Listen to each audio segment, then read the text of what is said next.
Métodos y técnicas de estudio del sistema nervioso central, SCN. Hola, soy Dori y el día de hoy te voy a enseñar un poco sobre los métodos de estudio del sistema nervioso central.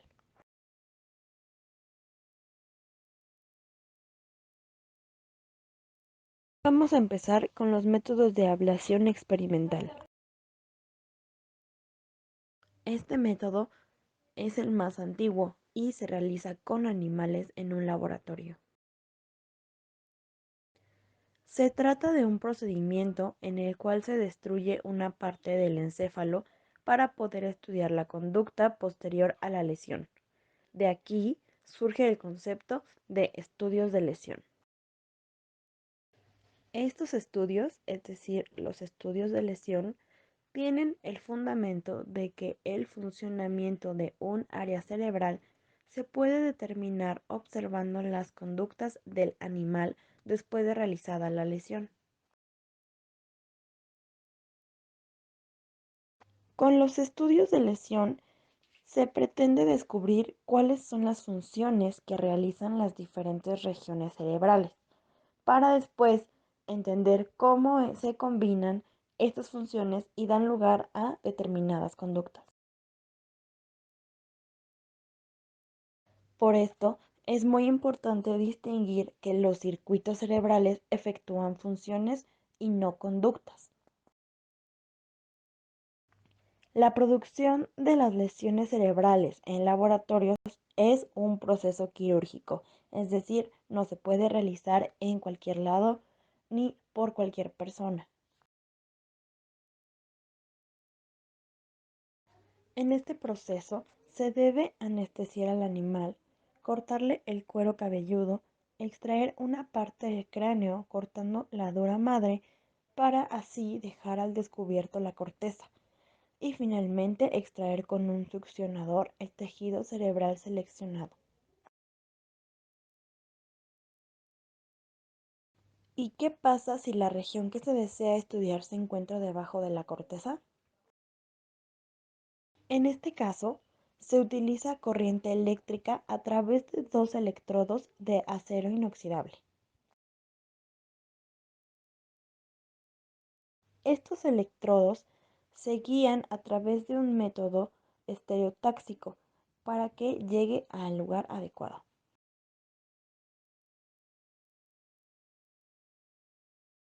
Se debe utilizar el paso de corriente, ya que ésta produce altas temperaturas que destruyen las células cercanas a la región en donde se encuentra la punta del electrodo.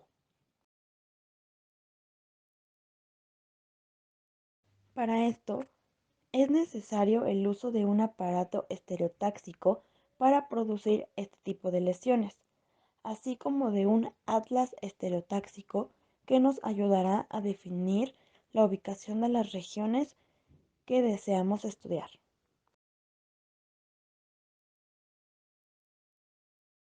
Veamos más de cerca el aparato estereotáxico.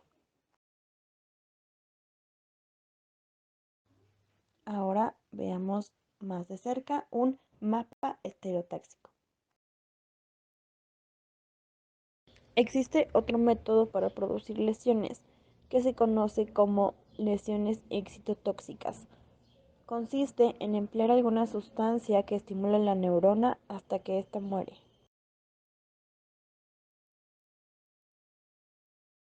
Ahora hablaremos sobre los métodos neuroquímicos. El más común es la detección de sustancias neuroquímicas específicas.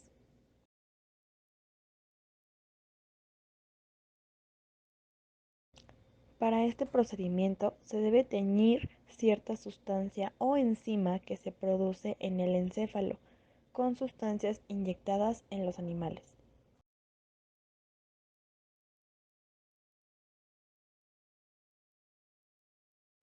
La sustancia que se inyecta se unirá específicamente a aquel componente que deseamos seguir.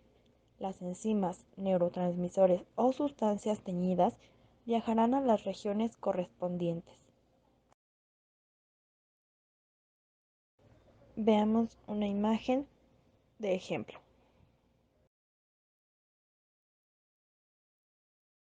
Posteriormente, el animal se sacrificará sin dolor para poder estudiar a detalle las regiones donde se encuentre la mayor cantidad de tinte ingresado al sistema.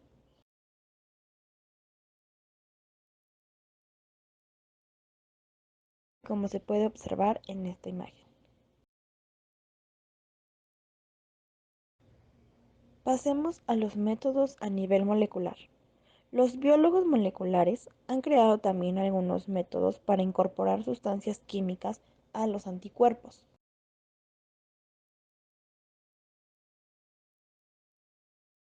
La función de estas sustancias es unirse a determinadas proteínas en determinadas regiones del cerebro. Los anticuerpos alcanzarán a estas neuronas y las destruirán junto con las células a las que se encuentran unidas.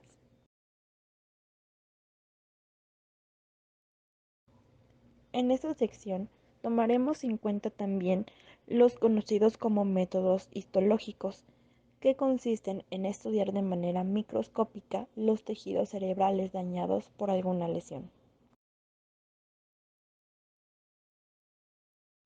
Para este proceso es necesario también sacrificar al animal con una sobredosis de analgésicos para poder extraer el tejido cerebral.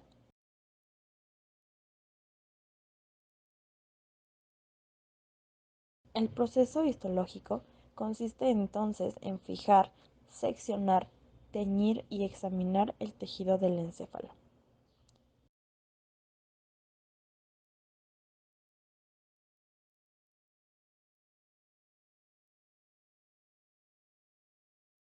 En este tipo de método es necesario tener mucho cuidado con el tejido que se estudiará, ya que al ser tejido extraído de un cuerpo sin vida, si no se conserva bien puede descomponerse o infectarse por hongos o bacterias.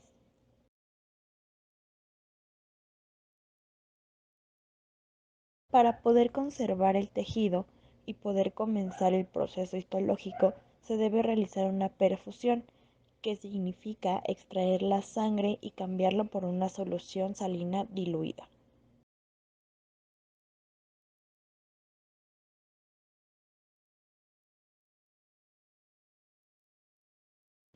Para poder hacer observaciones precisas, se utilizan diferentes tipos de tintes que pueden identificar sustancias específicas, ya sea internas o en las células externas, además de otros tintes para zonas neuronales específicas. Veamos los colores un poco más de cerca.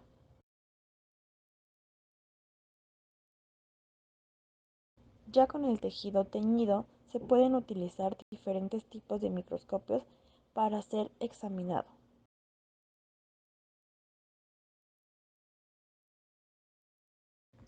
como el microscopio electrónico de transmisión, el microscopio electrónico de barrido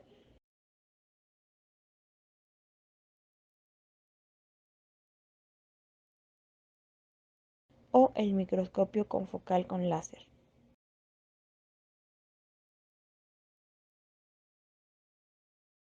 Otro método para hacer registros neuronales se realiza usando microelectrodos, que son electrodos muy finos. Los microelectrodos son insertados en el cerebro del animal y permiten registrar actividad neural en una zona determinada del cerebro.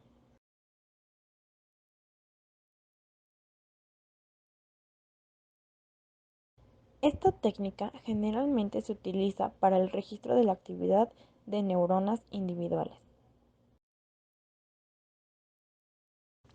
Cuando se desea registrar la actividad neural en una región global del cerebro, se utilizan macroelectrodos.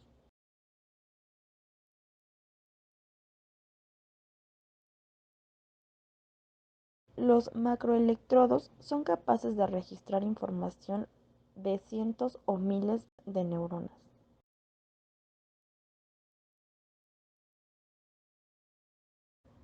Existen otros métodos que se dedican al estudio de los circuitos del sistema nervioso central.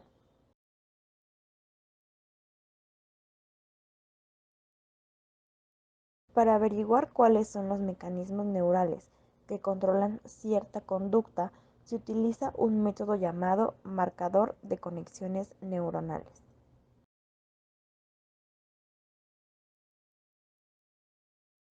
Esto se usa principalmente para determinar las conexiones que intervienen en una conducta y posteriormente investigar la función de las estructuras involucradas y el carácter de la interacción entre ellas.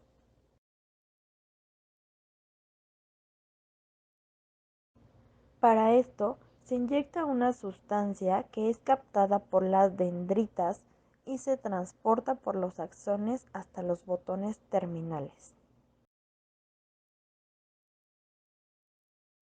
Para el estudio de estas conexiones se pueden realizar dos cosas. La primera consiste en que la sustancia inyectada contenga pequeñas cantidades de radiación. Esto permitirá que cuando se sacrifique al animal se puedan realizar autorradiografías y estudiar las regiones y trayectorias con mayor cantidad de radiación. La otra opción, como ya se mencionó anteriormente, consiste en usar tintes especiales que permitirán la observación en microscopio de las redes y conexiones neurales.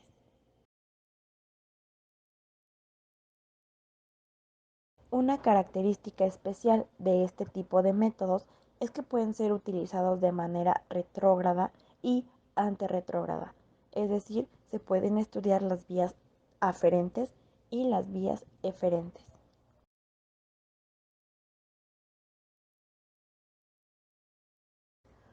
Para poder concluir con este tema, veremos una última forma de estudiar el sistema nervioso central.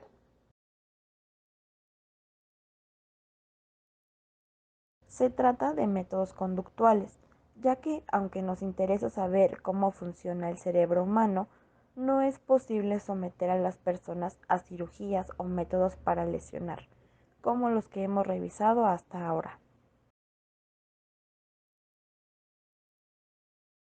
Algunas circunstancias, enfermedades o accidentes causan lesiones cerebrales, permitiendo a los investigadores estudiar la conducta y compararla con personas que no cuentan con la lesión.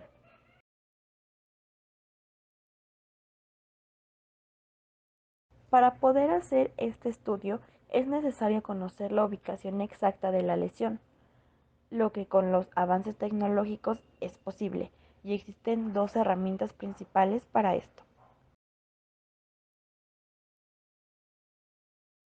La primera es la tomografía axial computarizada TAC, que permite obtener imágenes del interior del cuerpo más claras que en los rayos X convencionales.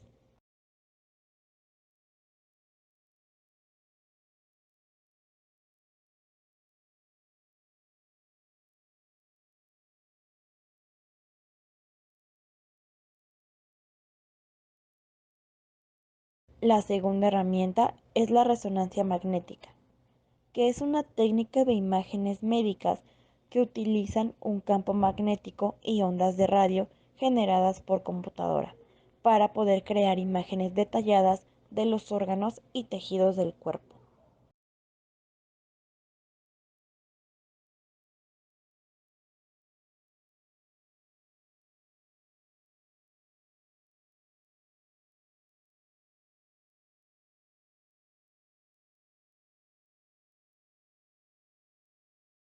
Por ahora, esto es todo.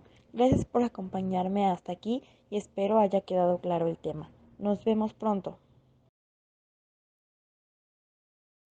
No olvides seguir cuidándote y cuidando a tu familia en estos tiempos de pandemia. Usa cubrebocas, lávate las manos y mantén la sana distancia.